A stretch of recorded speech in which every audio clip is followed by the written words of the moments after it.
Greg and I met skiing at Sugarbush. I was teaching skiing and he was a ski patroller, and he had just come back from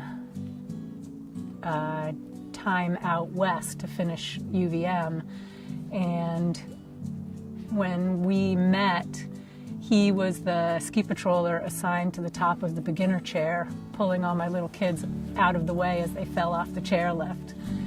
But weeks later, I met him walking across the base of Sugarbush North and chased him and introduced myself, and he continued walking and walking backwards, and after I shook his hand, he backed into a rack of skis, and it was pretty much the domino effect.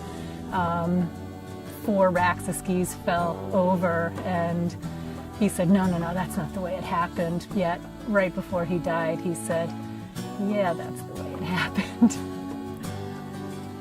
With Greg's plant and soil science degree, it was natural for him to try and create a farm of his own on his family property, and I had always wanted to be a farmer. With our love of skiing, and it made sense to not have to work for somebody year-round. So with the Christmas trees, we had income in the winter, and it was a natural progression to move to vegetables for the summer. My husband was diagnosed with melanoma in early 2009, probably January 2009.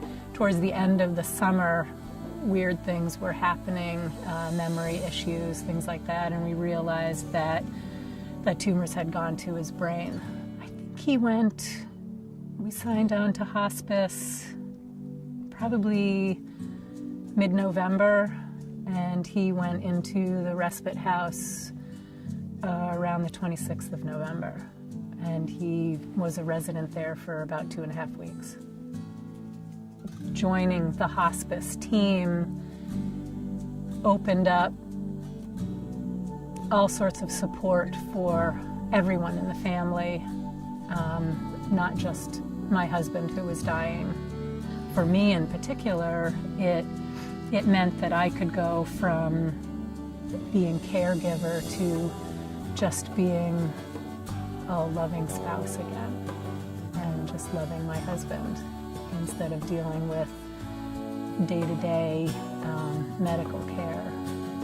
Hospice provides care not only as your loved one is dying, but after also.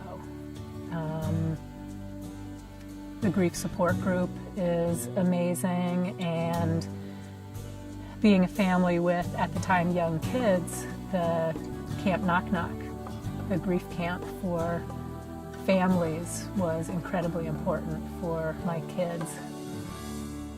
Hospice really helped my husband die with dignity. At his memorial service, his doctor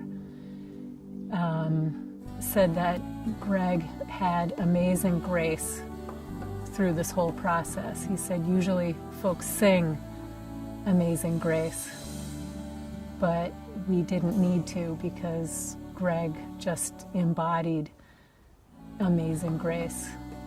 And I think that was helped along with all the people involved in helping us through his illness.